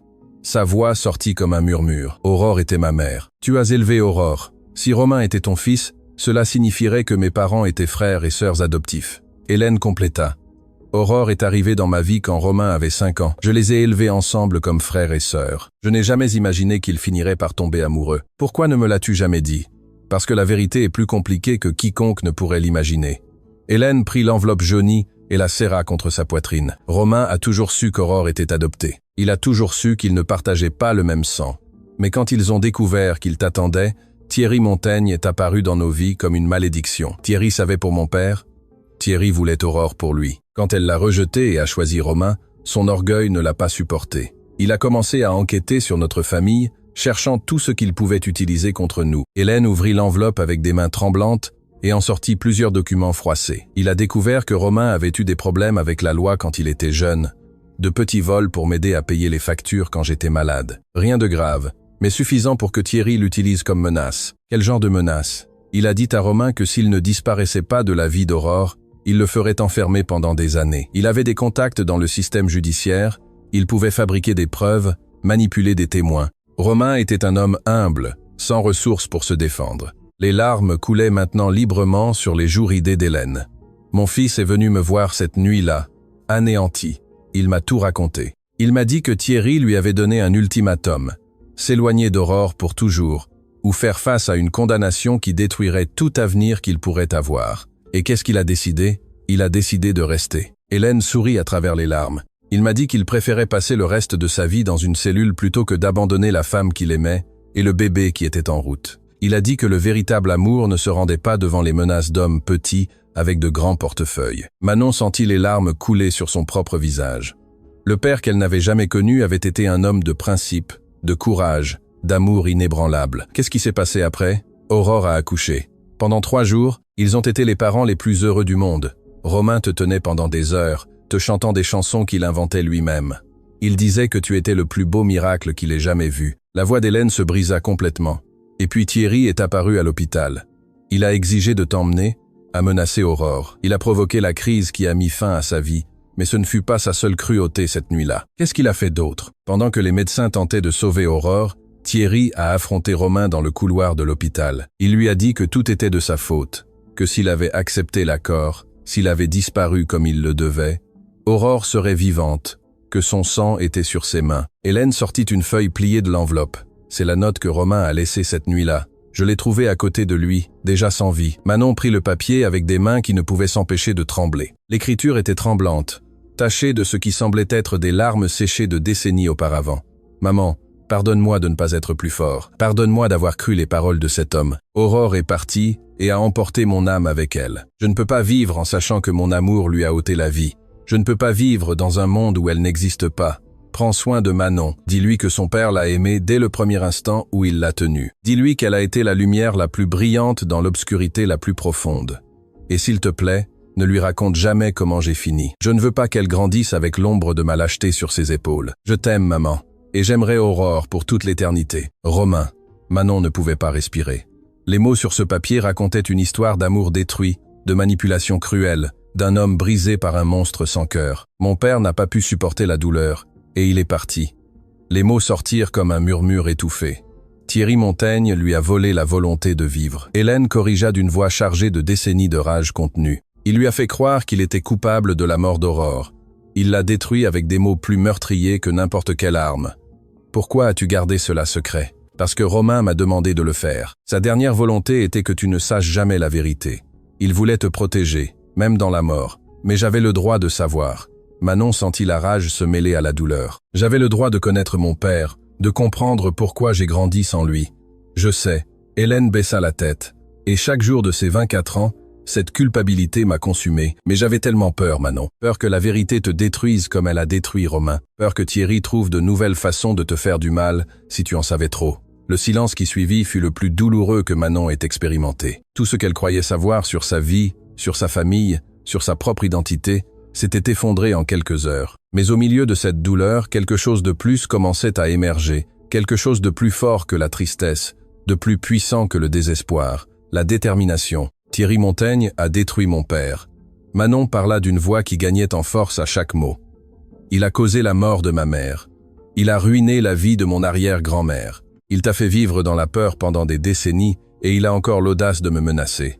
Manon, qu'est-ce que tu penses? Je pense qu'il est grand temps que quelqu'un l'arrête. Le téléphone de Manon sonna à ce moment-là. C'était un numéro inconnu avec un indicatif international. Elle hésita un instant avant de répondre. Manon Dubois, une voix féminine avec un accent étranger demanda « Mon nom est Carla Moreau.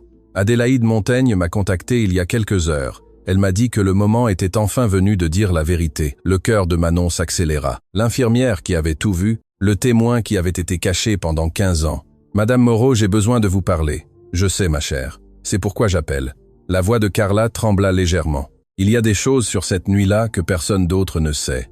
Des choses que j'ai gardées trop longtemps parce que j'avais peur. » Quel genre de choses? Thierry Montaigne n'a pas seulement provoqué la crise de votre mère avec ses menaces, il a fait autre chose, quelque chose que même Hélène ne sait pas. Manon regarda sa grand-mère, qui écoutait la conversation avec une expression de confusion.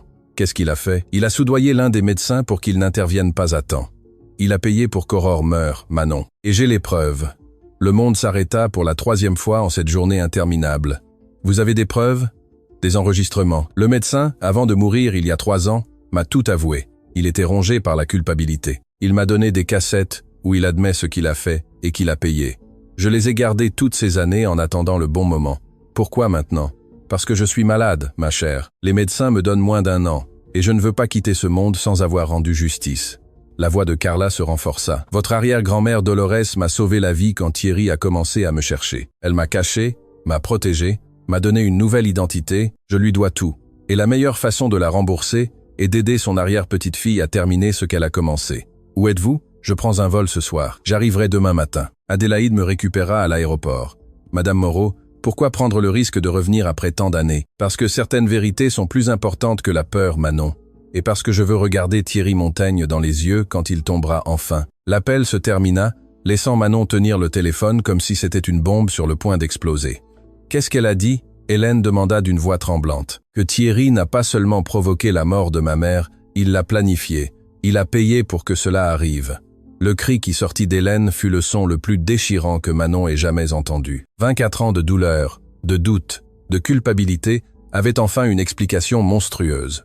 Ma petite, Hélène sanglotait, mon Aurore. Il a causé sa mort. Manon serra sa grand-mère dans ses bras, sentant le corps fragile secoué par chaque sanglot. À ce moment-là, il n'y avait pas d'héritière, pas de fortune, pas de bataille corporative. Il n'y avait que 2 femmes brisées, unies par des décennies de pertes, comprenant enfin l'ampleur du mal qu'elles avaient affronté. Mais la douleur, aussi profonde soit-elle, ne pouvait arrêter ce qui était déjà en mouvement. Le téléphone de Manon vibra avec un message de Nicolas. Mauvaise nouvelle. Thierry a convoqué une conférence de presse pour demain midi. Il va riposter publiquement. Il dit qu'il a des révélations qui détruiront votre crédibilité pour toujours. Nous devons nous préparer. Manon lut le message et sentit quelque chose changer en elle. La peur qu'elle avait ressentie des heures auparavant s'était transformée en quelque chose de complètement différent. La résolution. Grand-mère, parla-t-elle d'une voix ferme. Demain, nous allons en finir avec ça. Demain, Thierry Montaigne va affronter toutes les personnes qu'il a détruites et pour la première fois de sa vie, il va perdre. Hélène la regarda avec des yeux encore humides, mais il y avait quelque chose de nouveau en eux, l'espoir. Ton père serait si fier de toi, murmura-t-elle. Je sais, grand-mère. Manon serra ses mains. Et demain, je vais honorer sa mémoire de la seule façon que je connaisse, en luttant pour la vérité jusqu'au bout. Dehors, la nuit tombait sur la ville comme un manteau sombre. Mais Manon ne craignait plus l'obscurité, car elle savait qu'après la nuit la plus longue, l'aube arrivait toujours, et l'aube de demain apporterait la justice ou la destruction. Seul le temps le dirait. L'aube peignait le ciel de ton doré lorsque Manon finit de se préparer pour le jour le plus important de sa vie. Elle n'avait pas dormi. Chaque heure de la nuit avait été consacrée à revoir des documents, à organiser des preuves et à préparer les mots qui rendraient enfin justice à tous ceux que Thierry Montaigne avait détruits. Hélène l'observait depuis l'embrasure de la pièce. Ses yeux étaient fatigués, mais remplis de quelque chose que Manon n'avait pas vu depuis des années. La paix. Tu lui ressembles tellement, murmura la vieille femme. Aurore avait ce même regard quand elle décidait de quelque chose, comme si le monde entier pouvait s'effondrer et qu'elle resterait debout. J'ai appris des femmes les plus fortes que je connais. Manon s'approcha pour l'embrasser. De toi, de ma mère, de Dolores. Toute cette force coule dans mes veines.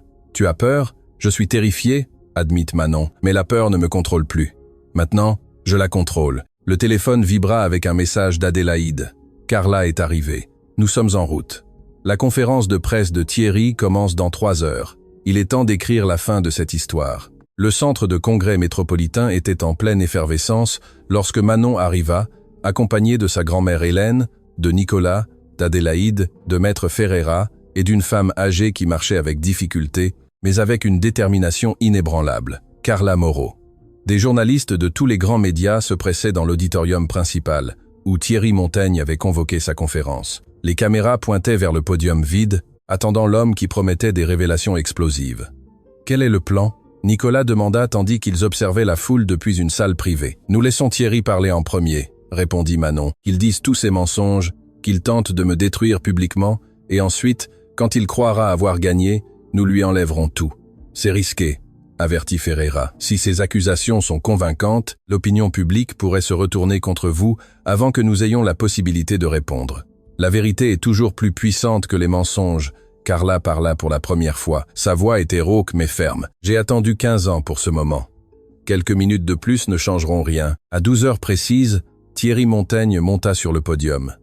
Il portait un costume impeccable, et son expression était celle d'un homme complètement sûr de sa victoire. Les caméras capturaient chacun de ses mouvements tandis qu'il s'éclaircissait la gorge. « Mesdames et messieurs de la presse, je vous remercie de m'accompagner aujourd'hui. » Il commença d'une voix résonnante. Au cours des dernières 48 heures, ma famille et mon entreprise ont été attaquées par une campagne de diffamation orchestrée par des individus qui cherchent à s'approprier ce qui ne leur appartient pas. Il fit une pause dramatique, laissant les caméras capturer son expression d'indignation fin. Une jeune femme nommée Manon Dubois, employée de nettoyage dans l'un de mes hôtels, a présenté des documents prétendument légaux qui la lient à ma famille. Elle prétend être l'héritière d'une fortune qui, selon elle, lui a été volée. Les écrans derrière lui montraient des photographies de Manon dans son uniforme de travail. Mais j'ai des preuves irréfutables que cette femme est une imposteur. Les documents qu'elle présente sont des contrefaçons élaborées. Le testament qu'elle dit posséder a été créé frauduleusement et les personnes qui la soutiennent, y compris ma propre épouse et mon neveu, ont été manipulées par ces mensonges. Thierry sortit un dossier et le leva théâtralement. Ici, j'ai des preuves que Manon Dubois a des antécédents de comportement frauduleux, des registres qui démontrent qu'elle a tenté d'escroquer d'autres familles riches par le passé. Cette femme n'est pas une héritière perdue, c'est une criminelle qui a perfectionné l'art de la tromperie. Les murmures parcoururent l'auditorium. Les journalistes gribouillaient frénétiquement dans leurs carnets. Par conséquent, j'annonce que j'engagerai des poursuites judiciaires immédiates contre Manon Dubois et tous ses complices. La vérité triomphe toujours des mensonges, et aujourd'hui, la vérité est sur le point de triompher, Monsieur Montaigne. La voix de Manon coupa l'air comme un éclair. Toutes les têtes se tournèrent vers l'entrée latérale de l'auditorium, où elle marchait d'un pas ferme vers la scène, suivie de son groupe d'alliés. « Qu'est-ce que c'est ?» Thierry perdit son calme un instant. « Sécurité. Sortez cette femme. » « Je ne ferai pas ça, » Nicolas éleva la voix. « Pas si vous voulez que le monde entende ce qui s'est réellement passé. » Manon monta sur scène sans s'arrêter. Les gardes de sécurité hésitèrent, confus sur la marche à suivre. La tension dans l'auditorium était électrique. « Mesdames et messieurs de la presse. » Manon parla directement aux caméras. « Mon nom est Manon Dubois. Et oui, il y a 2 jours, j'étais employée de nettoyage à l'hôtel Montaigne, mais ce n'est pas mon histoire complète. » Elle se tourna pour regarder Thierry directement dans les yeux. Mon arrière-grand-mère s'appelait Dolores Leroy. Elle fut la danseuse la plus talentueuse de sa génération. Ma grand-mère s'appelle Hélène Dubois. Elle a dédié sa vie à me protéger d'hommes comme vous. Ma mère s'appelait Aurore Dubois, et vous avez provoqué sa mort. L'auditorium éclata en exclamations. Thierry pâlit visiblement. C'est une accusation ridicule. Il tenta de reprendre le contrôle. Vous ne pouvez pas permettre que cette femme... J'ai des preuves, Manon l'interrompit. Et j'ai des témoins.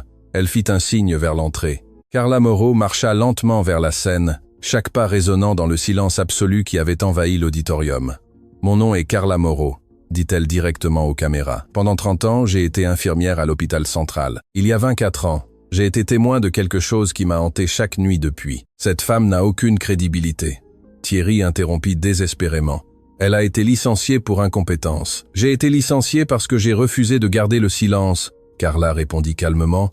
Sur ce que vous avez fait à Aurore Dubois. Elle sortit un petit appareil de son sac. Ceci est un enregistrement du docteur Émile Duval, le médecin qui a soigné Aurore cette nuit-là. Il me l'a remis 3 ans avant de mourir, rongé par la culpabilité de ce qu'il avait fait. Elle appuya sur le bouton de lecture. La voix du médecin décédé remplit l'auditorium. Carla, je ne peux plus vivre avec ça. Thierry Montaigne m'a payé 50 000 € pour que je n'intervienne pas quand Aurore Dubois a commencé à avoir des complications. Il m'a dit que si elle mourait, il s'assurait que ma carrière prospérerait. Si elle survivait, il détruirait tout ce que j'avais construit. J'étais jeune, j'étais lâche, et j'ai pris la décision la plus horrible de ma vie. J'ai laissé mourir une femme innocente pour de l'argent. Que Dieu me pardonne, car je ne pourrai jamais me pardonner. Le silence qui suivit fut dévastateur. Thierry Montaigne était paralysé. Son visage était un masque de terreur tandis qu'il voyait son monde s'effondrer en temps réel. C'est une falsification, balbutia-t-il. Cet enregistrement a été manipulé. Nous avons aussi les relevés bancaires qui montrent le virement, intervint Ferreira, remettant des documents aux journalistes les plus proches. Déposés sur le compte du docteur Duval, 3 jours après la mort d'Aurore Dubois. L'origine, un compte corporatif d'investissement Montaigne. Et il y a plus. Manon continua. Après avoir causé la mort de ma mère, vous avez détruit psychologiquement mon père. Hélène s'avança, tenant la lettre de Romain, avec des mains tremblantes. Mon fils Romain Dubois était l'époux d'Aurore. Sa voix se brisait, mais ne s'arrêtait pas. Thierry Montaigne l'a accusé d'être coupable de la mort de son épouse. Il l'a menacé. Il l'a torturé avec des mots jusqu'à ce que Romain ne puisse plus le supporter. Les larmes coulaient sur les joues de la vieille femme, tandis qu'elle lisait à voix haute des fragments de la lettre de son fils. L'auditorium était complètement silencieux. Plusieurs journalistes pleuraient ouvertement. Cet homme, Hélène désigna Thierry, a détruit toute ma famille, a détruit la mère de ma petite fille, a détruit mon fils, il m'a fait vivre dans la peur pendant 24 ans, et tout cela parce qu'il ne supportait pas qu'une femme le rejette. Manon prit le microphone une dernière fois. Thierry Montaigne n'est pas un homme d'affaires respectable. Il est le responsable de tant de morts qu'il a utilisé son argent et son pouvoir pour échapper à la justice pendant des décennies. Mais aujourd'hui, devant toutes ces caméras, devant le monde entier, la vérité éclate enfin. Elle se tourna vers les caméras. Mon arrière-grand-mère Dolores Leroy a dédié ses dernières années à recueillir des preuves pour ce moment. Elle savait qu'un jour la vérité émergerait, et elle m'a laissé son héritage non pas pour que je me venge, mais pour que je construise quelque chose de meilleur sur les cendres de tant de destruction. Sa voix gagna en force à chaque mot. Je vais utiliser l'héritage de Dolores pour reconstruire l'Académie de la Belle Étoile, un endroit où les jeunes filles et garçons sans ressources peuvent apprendre à danser, à rêver, à croire que leur talent vaut plus que n'importe quel certificat. Un endroit qui honore la mémoire de ma mère, de mon père, et de tous ceux qui ont été réduits au silence par des hommes qui croient que l'argent peut acheter l'impunité. Les caméras capturaient chaque instant tandis que Thierry Montaigne restait immobile, complètement vaincu. « Monsieur Montaigne », Manon le regarda directement. « Il y a 2 nuits, vous m'avez dit que des gens comme moi n'existaient que pour nettoyer les sols de gens comme vous, que la valse était pour les privilégiés et la serpillière pour les autres. » Elle fit un pas vers lui. « Mais vous vous êtes trompé parce que cette femme de chambre vient de balayer tous vos mensonges devant le monde entier. Et quand la justice aura fini avec vous, ce sera à vous d'apprendre à nettoyer les sols d'une cellule. » Les applaudissements commencèrent lentement depuis le fond de l'auditorium. 1, 2, 10, 100 personnes debout, ovationnant la femme qui avait affronté un géant et avait gagné. Les sirènes de la police retentirent dehors. Des officiers entrèrent dans l'auditorium avec des mandats d'arrêt. Thierry Montaigne fut menotté devant les mêmes caméras qu'il avait convoquées pour détruire Manon. Tandis qu'on l'emmenait, ses yeux rencontrèrent ceux d'elle pour la dernière fois. Il n'y avait plus d'arrogance dans ce regard, seulement une défaite absolue. « Ce n'est pas fini », murmura-t-il. « Oui », Manon répondit calmement. « C'est terminé il y a 24 ans quand ma mère a exhalé son dernier souffle. Il a juste fallu tout ce temps pour que le monde le sache. » 6 mois plus tard, Manon était debout devant un bâtiment fraîchement rénové au cœur du quartier où elle avait grandi. Une enseigne lumineuse annonçait « Académie Dolores Leroy » où les rêves dansent librement. À ses côtés, Hélène souriait avec des larmes de bonheur. Nicolas et Adélaïde observaient avec fierté, et devant eux, des centaines de jeunes filles et de garçons attendaient avec impatience l'inauguration du lieu qui allait changer leur vie. « Voulez-vous dire quelques mots ?» Nicolas demanda. Manon hocha la tête et s'approcha du microphone installé devant l'entrée. « Il y a 6 mois, j'étais invisible, une femme de chambre que le monde préférait ne pas voir. Mais mon arrière-grand-mère Dolores m'a appris, à travers son héritage, que le vrai talent n'a pas besoin de permission pour briller. Ma mère Aurore m'a appris, à travers son sacrifice, que l'amour est plus fort que n'importe quel obstacle. Mon père Romain m'a appris, à travers sa mémoire, que la dignité vaut plus que la vie elle-même. Et ma grand-mère Hélène m'a appris chaque jour pendant 24 ans que l'espoir ne doit jamais être abandonné. » Elle regarda les enfants qui l'observaient avec des yeux brillants d'illusion. « Cette académie est pour vous. Pour chaque jeune fille qui rêve de danser, mais n'a pas d'argent pour des cours. Pour chaque jeune garçon qui a du talent, mais personne pour le voir. Pour tous ceux qui ont été un jour invisibles et méritent de briller. » Elle prit les ciseaux de cérémonie et coupa le ruban. Aujourd'hui, les rêves dansent librement. Les applaudissements emplirent l'air tandis que les enfants couraient à l'intérieur de l'académie, leur rire résonnant comme la plus belle musique du monde. Hélène s'approcha de Manon et prit sa main. « Ta mère est là », murmura-t-elle. « Je peux la sentir. Et ton père aussi. Ils sont fiers de toi, ma petite. Tellement fiers. Manon leva les yeux vers le ciel bleu, sentant une douce brise caresser son visage. « Je sais, grand-mère, je sais. » Et pour la première fois en 24 ans, Manon Dubois sentit qu'elle était enfin chez elle. Non pas dans un bâtiment, non pas à une adresse, mais dans la vérité, dans l'amour, dans la justice qui avait mis toute une vie à arriver, mais qui était arrivée. Parce que les étoiles, même si elles tardent, finissent toujours par briller. Et Manon Dubois brillait plus fort que jamais.